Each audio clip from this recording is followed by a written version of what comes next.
dirige aujourd'hui une association qui agit sur la question climatique. Ça fait plus de 20 ans maintenant que je travaille dans l'économie sociale et solidaire. J'ai commencé ma carrière, j'étais juriste de formation, j'ai commencé ma carrière dans une grande compagnie d'assurance. Et comment j'ai franchi le cap? C'est toujours difficile à expliquer. En tout cas, je sentais qu'il me manquait quelque chose au début de ma carrière. J'avais envie de m'investir pour l'intérêt général, pour le collectif. Et puis après, comme souvent, c'est des rencontres. Je pense qu'il faut être curieux. Et quand on a envie de s'engager pour l'intérêt général, pour les autres, sur la question environnementale, on finit, je pense, par trouver, parce qu'il y a beaucoup aujourd'hui d'organisations et d'acteurs qui s'engagent et qui permettent de faire carrière aussi. Donc voilà, je pense qu'il faut être curieux et puis avoir envie de s'engager.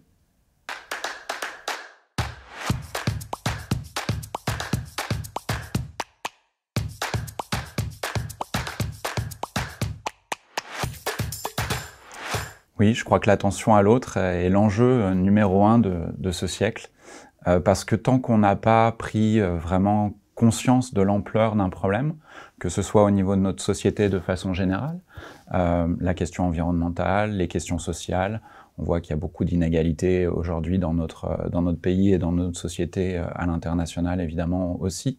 La question de l'égalité femmes-hommes, de l'égalité des genres de façon générale, il y a beaucoup de sujets, de combats qu'on doit toutes et tous continuer à mener, que ce soit encore une fois dans notre société de façon générale ou dans chacune des organisations, des entreprises dans lesquelles on peut travailler. Donc tant qu'on n'a pas pris de façon générale vraiment conscience de l'ampleur d'un problème, on arrivera difficilement à le régler. Donc oui, je pense que l'attention à l'autre, l'attention à ce qui nous entoure de façon générale est quelque chose qu'on doit toutes et tous développer pour mieux gérer les situations qu'on affronte chaque jour. Je crois que c'est Gandhi qui disait « Sois le changement que tu veux voir dans le monde ».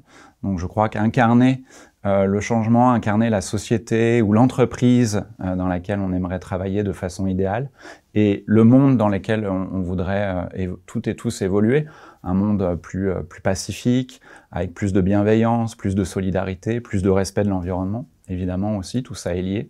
Je crois que si on ne fait pas attention à ce qui nous entoure, à toutes ces difficultés, qu'on en prend vraiment conscience, les inégalités, le changement climatique, c'est des choses qu'on perçoit parce qu'on en entend parler régulièrement, à droite et à gauche. Mais tant qu'on n'a pas vraiment pris un temps, et parfois collectivement, je pense que c'est important d'avoir des moments où on reçoit de l'information, mais on va pouvoir aussi échanger et débattre entre pairs, entre citoyens, entre salariés. Et que c'est à partir de ce moment-là, quand en plus vraiment on accepte les émotions qui vont avec ces problèmes qu'on affronte, c'est à ce moment-là que le changement peut s'opérer individuellement et donc collectivement.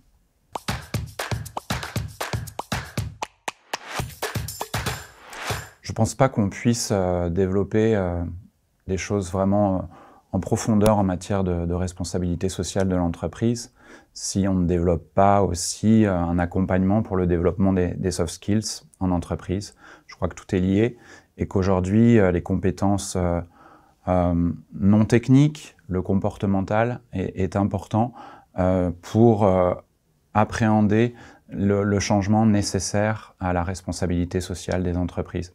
Et si on fait pas ça, si on n'a pas envie individuellement de changer profondément la façon dont on travaille, la façon dont on évolue dans une entreprise, la façon dont l'entreprise de façon générale va aussi essayer de réduire son impact sur l'environnement ou avoir un impact plus positif sur la société de façon générale.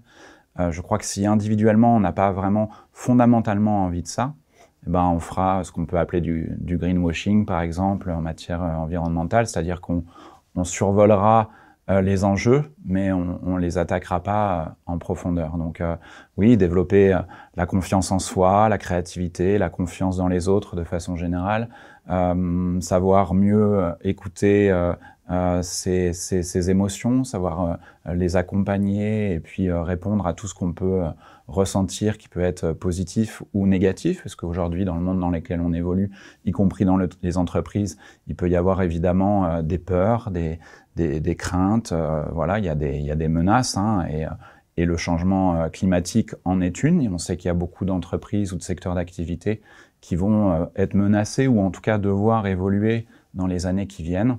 Mais c'est pas grave à partir du moment où on en a conscience et à partir du moment où collectivement, toutes et tous, on se met en mouvement pour essayer de changer les choses. Et plus on attend pour changer les choses, plus ce sera difficile. Donc c'est aussi pour ça que la Fresque du Climat, donc, qui est une association que je dirige, développe cet atelier qui permet collectivement à un groupe de personnes, à un groupe de salariés souvent, de découvrir les liens entre les causes et les conséquences du changement climatique pour vraiment l'appréhender profondément en soi et essayer ensuite, dans un deuxième temps, de trouver des réponses individuellement. Comment moi, je peux faire changer les choses à mon échelle, comment je peux proposer des évolutions à mon entreprise pour qu'elle soit plus responsable.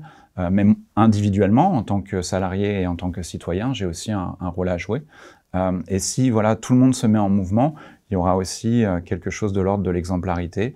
C'est-à-dire que quand on voit quelqu'un changer et le faire, en plus en étant heureux de le faire, parce que je crois que dans l'engagement citoyen, dans le fait de s'impliquer pour la société, donc de consommer différemment, de faire du bénévolat ou oui, d'être plus responsable dans sa relation avec l'environnement, avec la planète.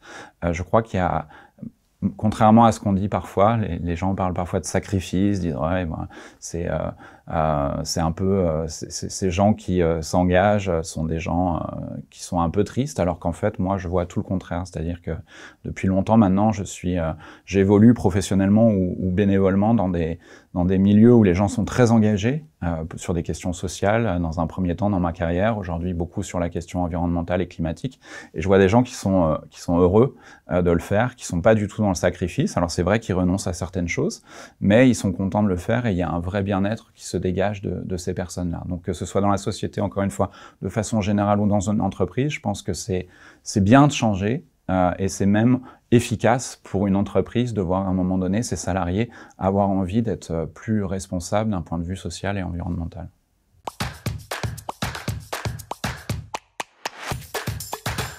Les grands acteurs économiques, ils ont beaucoup de contraintes, ils ne savent pas forcément par quel bout toujours prendre la question climatique, parce que à la fois, je pense que tout le monde commence à prendre conscience qu'il faut évoluer, à la fois vous avez aussi, en tant qu'entreprise et grands groupes, vos propres contraintes, contraintes de rentabilité. Parfois, vous avez des actionnaires qui vous demandent une rentabilité parfois importante. Donc, je pense que les dirigeants de ces entreprises sont parfois pris entre oui, des attentes qui sont très, très différentes en fonction de leur partie prenante. Mais je crois que on a toutes et tous envie et intérêt à bouger et que un jour, alors peut-être pas demain, mais ça va arriver, les entreprises qui ne seront pas exemplaires d'un point de vue social et environnemental auront du mal à continuer à avoir des clients. Je pense que les consommateurs vont de plus en plus faire attention à l'entreprise à laquelle ils font appel pour consommer de façon générale. Et puis il y a déjà quelque chose qui est très présent aujourd'hui, c'est que ça devient difficile d'attirer des talents quand on n'est pas exemplaire d'un point de vue environnemental, par exemple, la jeune génération. Pas tous, mais il y a beaucoup de jeunes qui ont envie de travailler dans une entreprise qui correspond à leurs valeurs. Et dans ces valeurs, il y a souvent la question environnementale et climatique. Donc, les entreprises ont intérêt à évoluer. Et peut-être que pour les aider à évoluer et pour accélérer un peu les choses, il faudrait sans doute que l'État peut-être propose une évaluation aussi publique de l'impact des entreprises. Moi, je faisais partie du conseil d'administration encore récemment d'un mouvement qui s'appelle le mouvement Impact France, donc qui travaille beaucoup sur la question justement de l'impact des entreprises, l'impact social et environnemental. Et sans doute qu'un jour, il faudrait que les entreprises soient évaluées aussi sur la façon dont elles traitent leurs salariés, traitent leurs fournisseurs, mais aussi la façon dont elles gèrent l'aspect justement environnemental et climatique, la biodiversité aussi, enfin tous ces aspects qui évidemment sont cruciaux aujourd'hui. Il pourrait y avoir des critères avec une évaluation objective et publique. Et puis en fonction de la note qu'on aurait sur ces différents critères, il pourrait y avoir des incitations ou des pénalités fiscales par exemple, parce que c'est vrai que tant qu'on ne touche pas au portefeuille des entreprises, malheureusement, les choses vont plus lentement. Donc, moi, je plaide pour ça. Après, il ne faut pas toujours que de la contrainte, mais mais souvent, ça permet d'accélérer les choses. Et puis après aussi, faire en sorte qu'il y ait des initiatives comme la fresque du climat et d'autres qui continuent à se développer dans le monde de l'entreprise, parce qu'on voit que ça a souvent fait bouger des salariés, mais même des dirigeants.